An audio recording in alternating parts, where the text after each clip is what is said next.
Кайрылчу тарап. Менде суроо жок. Нурсултан Жаныбекович. Рахмат. Айтсаңыз, сиз статистиканы көтөрдүк деп айттыңыз. Толук көтөрдүңүздөрбү статистиканы? Статистика кайсы учурда толук эмес көтөрүлөт. Мен Түшүнүктүү. түшүнбөй атам да, толук. Суроону да жана сүйлөшпөдүкпү, Нурсултан Жарайт, Жаныбекович. түшүндүм. Тагыраак суроолорду бериңиз. Айтсаңыз, мисалы азыркы бул жактын иши боюнча 267 берени боюнча кылмыш иши кыскартылып, бирок жанагы жагдайлар көрсөтүлгөн эмес, жумуштан четтетүү боюнча. Анан сиздерге кылмыш ишти толугу менен жөнөттү. Сиздер кандай реакция кыласыздар мындай жагдайда, мыйзам алкагында? Эгерде ошол кылмыш ишти изилдейсиздер да, кылмыш ишти изилдегенден кийин ичинен соттун чечими бар, жумуштан четтетилсин деген. Этегинде кайра кылмыш иши кыскартылып атат. Соттун чечими кандай болуп калат мындай жагдайда? Сиздер кандай реакция кыласыздар бул жакка? Жана жактоочу өзүнүн пикирин айтып атканын айтып кетти. Жактоосундагы адам ошол Пайзиев кандайдыр бир себептен коркуп, бирок ал билбейм кайсы негизден корку сезим пайда болот. Эгерде ал кылмыш жоопкерчилигинен бошотулуп алса, эмнеден коркот? Прокурор деле ушундай адам, улуттук коопсуздук кызматкерлеринин тергөөчү алар деле ушундай адам, бизге окшогон. Анан бир асмандан алган бир негиз го деп ойлоп атам. Коркуу сезим негизинде тергөөчү менен прокурор кайрылган жок. Себеби ушу четтетүү колдонулган чечимди кайрадан тергөө судьясына киргизип, себеби негиз кылмыш кыскарылды деп, четтетүүнү алып коелу деп. Жактоочу менен ошол адам, айыпкер адам, ошол мезгилде кылмыш жоопкерчилигинен бошотулган адам, ал өз үчүн айыпкер болчу. Кылмыш кыскарылгандан кийин, прокурор корутуусу бергенден кийин, прокурордун корутуусу менен таанышканга толук укугу бар, себеби ал кылмыш ишке тиркелет. Тергөө судьясы чечим кылып аткан кылмыш ишти алдырат, окуйт, таанышат. Жактоочу менен айыпкер, ошол мезгилде айыпкер. Кылмыш кыскарылгандан кийин прокурорго же тергөөчүгө кайрылыш керек болчу. 120-беренесинин 5-бөлүмүндө каралган кылмыш иши кыскарылгандан кийин, чечим алгандан кийин кызматтан четтетүү чарасын тергөө судьясына өтүнүч менен киргизип алып бериңиздер деп. Тергөөчү менен прокурор ал өтүнүчтү толук канааттандырмак деп мен ойлойм. Эгерде канааттандырбаса, кокус канааттандырбаса, ошондо анда тергөөчү менен прокурордун аракеттери мыйзамсыз деп бергенде, тергөө судьясы айтмак. Анда милдеттендириш керек тергөөчү менен прокурорду.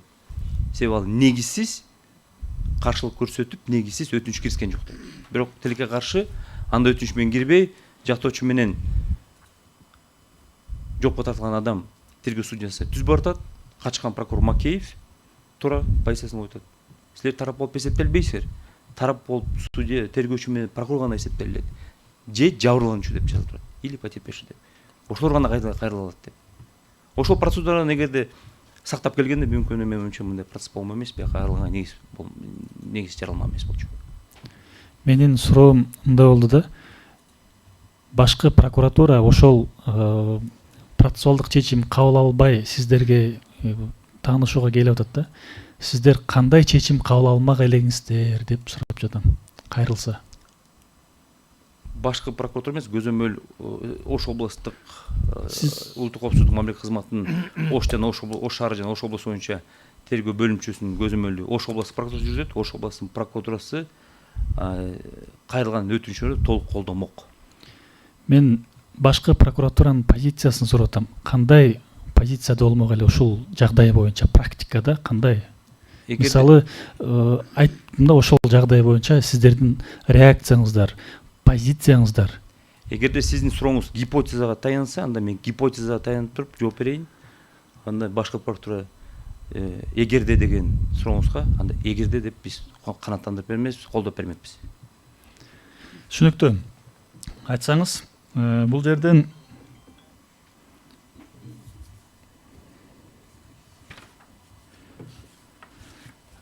эгерде айыпталуучу же болбосо жабырлануучу укуктары жок болсо даттанганга чечим кабыл алды.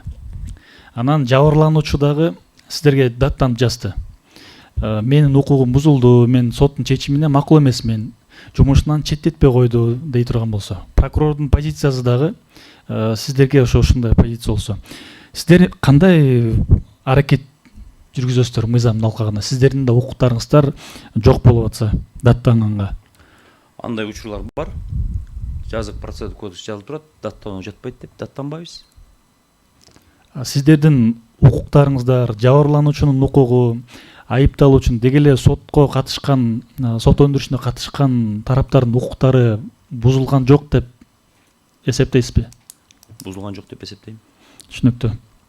Айтсаңыз, эгерде жабырлануучу же айыпталуучу кайрылып атса, кантип эффективдүү мыйзамдын сакталышын же болбосо эффективдүү баягы мыйзамдуулук үстөмдүгүн кыла аласыздар?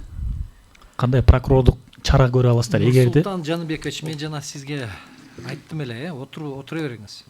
Мен айтарым, суроолоруңузду тагыраак айтыңыз. Эмеле мына эмеле айтып кеткенде гипотеза аркылуу жана биздин ушул каралып аткан беренелердин, ошолордун укук колдонуучу кандай бир жагдайлары бар. Ошолор тууралуу суроо берсеңиз болот. Жарайт. Макулбу? Айтсаңыз, башкы прокуратуранын позициясы кандай эгерде 3 жыл сот отуруму жүрүп, айыпталуучу жумушуна иштей албай калса? Айлык маяна да албаса? Башкы прокуратуранын позициясы Адам укуктары, социалдык жана экономикалык укуктары бузулган жок деп эсептейсиздерби? эсептейбиз. Ал мен жана башында жогомо айтып кеттим. Биринчиден, экинчиден 3 жылга ал сот отурумундагы соттун кароосуна эч ким килишпейт. Соттун отурумуна кароосуна бирөө килишип же болбосо бир кандайдыр бир бүгүнкү күндө талкуулоо жүргүзсөк, ал мыйзам чегинде жоопкерчиликке катары каралат. Ошон үчүн эгерде сиздин сурооңуз, ар бир сурооңузга эгерде деп таянып атасыз. Эгерде ушундай сиз сурооңуз болсо кат түрүнө кайрылсаңыздар, биз өзүбүздүн позициябызды беребиз, же болбосо мыйзам чыгарчу органга укуктук ченемдик актылар боюнча мыйзамда каралган ким талкуу берет депчи, кайсы орган талкуу берет депчи, ошол учурда менин оюмча ошо карасаңар туура болот. Андай учурларда биздин практикада кошумчалап жооп берейин, практикада бар.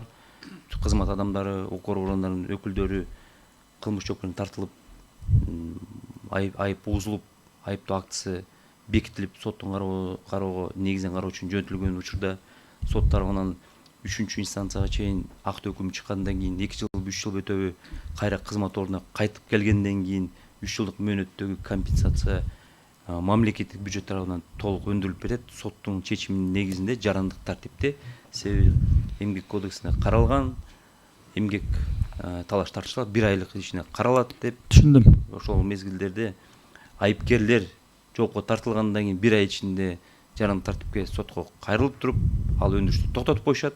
Ал өндүрүш 1 жыл, 2 жыл, 3 жыл, 4 жыл, 5 жыл токтоп турат. Акталгандан кийин келип өндүрүш жандандырылат. Эгерде ошол чечимди утуп алса, анан жарандык тартиптеги судья цивилист чечимди көрсөтөт, компенсация төлөнүп берсин деп туруп, ошол эсебин чыгарып берет. Бухгалтерия кызматы ар бир мекеменин, ар бир мамлекеттик органдын. Ал мыйзамда каралган, себеби актуалган учурда жана реабилитациялык негизинде кыскарылган учурларда, кылмыш жазык процессуалдык кодекс негизинде каралган, прокурор, тергөөчү, судья реабилитациялоо үчүн бүт чараларды көрөт деп жазылган. Ал процедура бүт каралган мыйзамда. Айтсаңыз, эмне себептен кылмыш жаза процесстик кодекстин долбоорун жазууда бул жагдай кирген эмес? Кирген бүт жагдайлар кирген, толук каралган. Жок, 120 менен 267 боюнча. Бул бөгөт коюу чара эмес, бул жаза эмес. Бул ар бир кылмыш жазык кодекстин эгерде главасын, разделин туура окусаңыздар, аталыштарын ушунда түшүнөсүз. 14 главада жазылып турат да, расмий тил менен. Иные меры деп. Мера деген бөгөт деп түшүнөм мен, кыргызча. Бул дагы бөгөттөлүп аткандан кийин эмне себептен ушул мери бөгөт эмес, мери чара. Кыргызча редакциясын окусаңыз. Чара, мейли чара колдонулду. Ошол чара мыйзамсыз болсо, эмнеге даттануу эмне себептен даттануу боюнча институт киргизилген эмес долбоорго? Даттануу боюнча 121-122, 123 беренелеринде толук каралган. Кайсыл учурда мыйзамда каралган учурларда кайсыл процессуалдык аракеттер, тергөө аракеттер даттанат, датталууга жатат, кайсыл инстанция жетет деп толук каралган. Кодекс туура, жакшы так жазылып бүгүнкү күндө укук колдонуучулар колдонуп жүрөт. Укуктуу система иштеп атат. Сурооңуз барбы дагы? Түшүнүктүү суроо жок. Канааттанган жокмун суроолорун. Бериңиз. Кыркел Жумалиевич.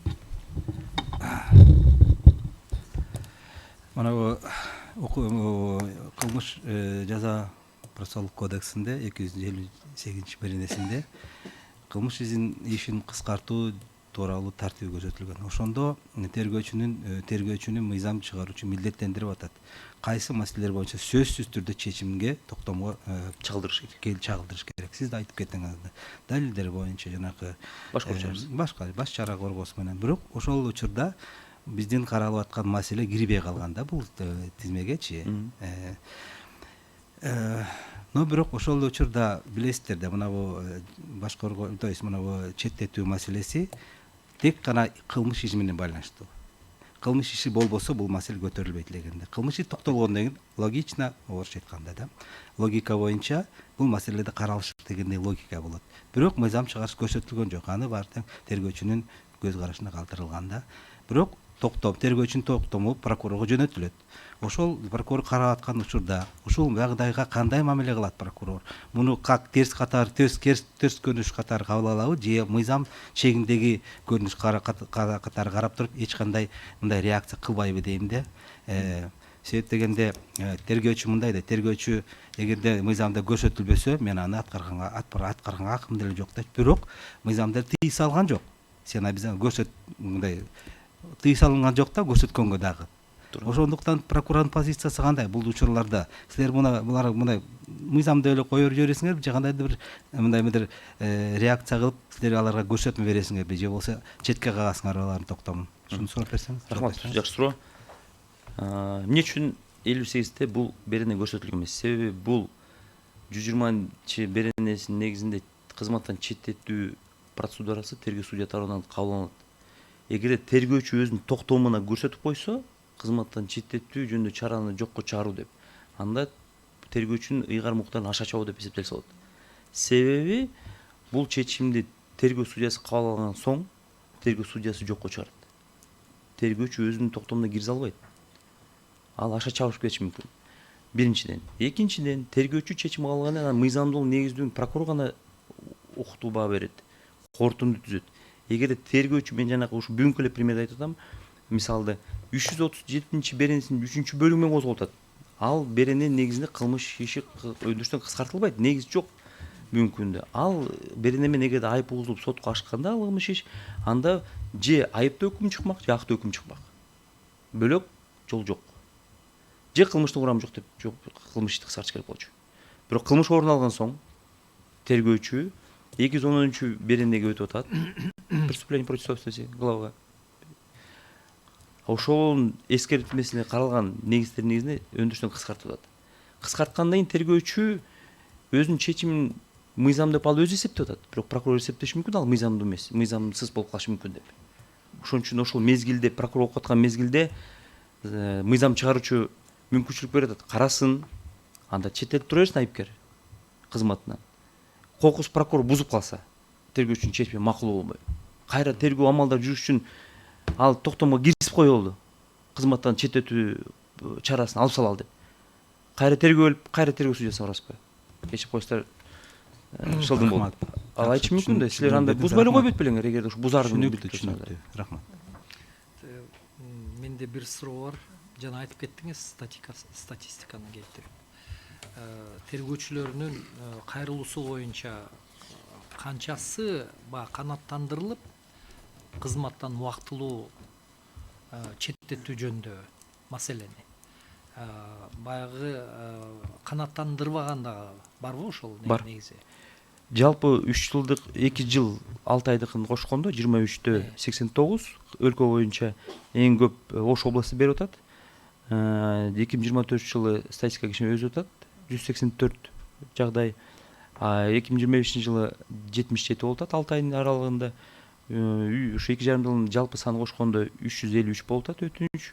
Анын ичинен 6 гана өтүнүч канааттандыруусуз калтырылып атат. Бул бирден бир себеби, бир эң негизги себеби Мен баарын ары көтөргөн жокмун, эми алтын 353-тү көтөргөн мүмкүнчүлүгүм жок, убактым тар болуп калды.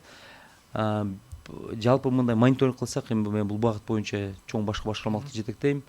Бул көйгөй мен билип турам, угуп турам. Анан бул практикада андай болуп калат. Кызмат ордунда адам камакта отуруп калат. Бирок тергөөчү ага карабастан кызматтан четтетүү жөнүндө деп өтүнүч киргизип атат. Себеби эртеси күнү баш коргоо чарасы апелляциялык тартипте өзгөрүп кетиши мүмкүн. Же болбосо бир негиздер, бир тергөө аяктанганга чейинки мөөнөт учурунда баш коргоо чарасы өзгөрүп кетсе, ал кайра кызмат ордунда иштегенге мүмкүнчүлүгү бар да. Ошол үчүн баш коргоо чарасына таянбай тергөөчү өтүнүч киргизип атат. Кызмат ордунан четтетели деп. Тергөө судья ошол карап аткан мезгилде, карап аткан учурда, карап аткан саатта чечимге келип атат.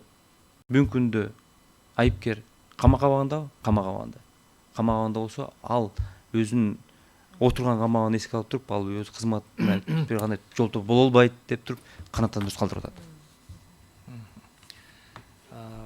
Тиги негизи ушул чара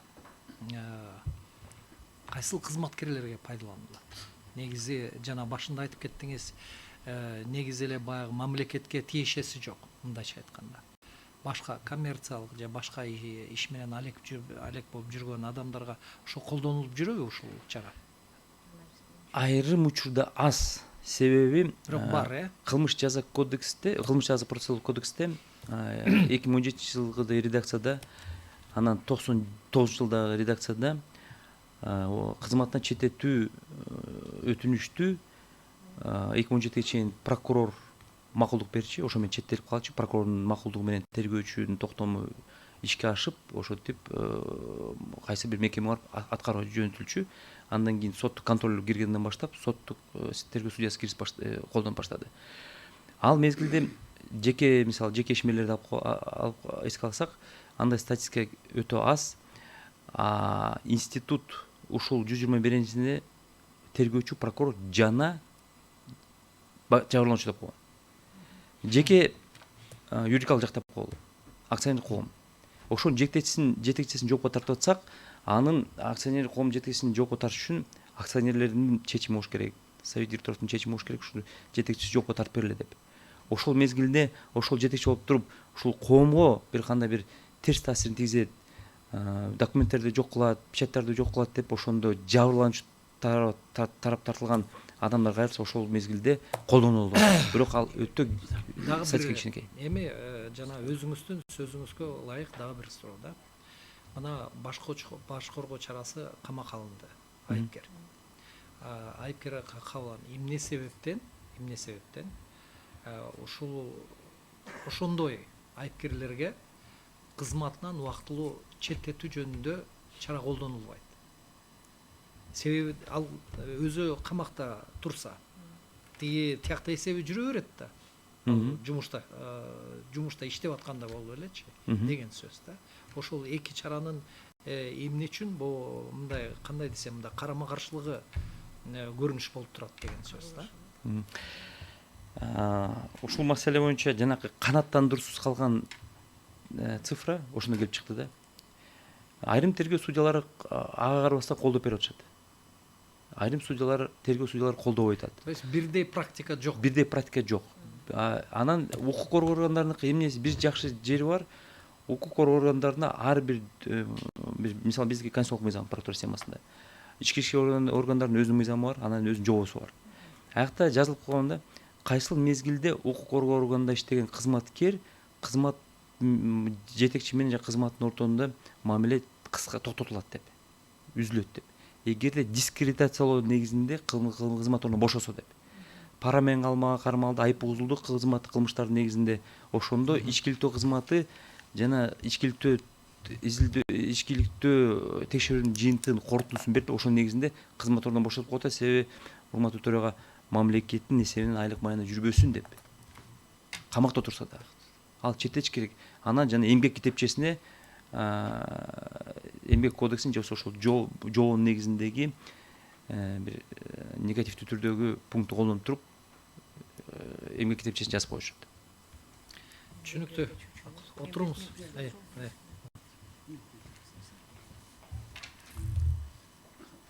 Мен да тактоо иретинде бир суроо берип алайын дедим дейсизби? Сиз жана өзүңүздүн сөзүңүздү айтып кетпедиңизби?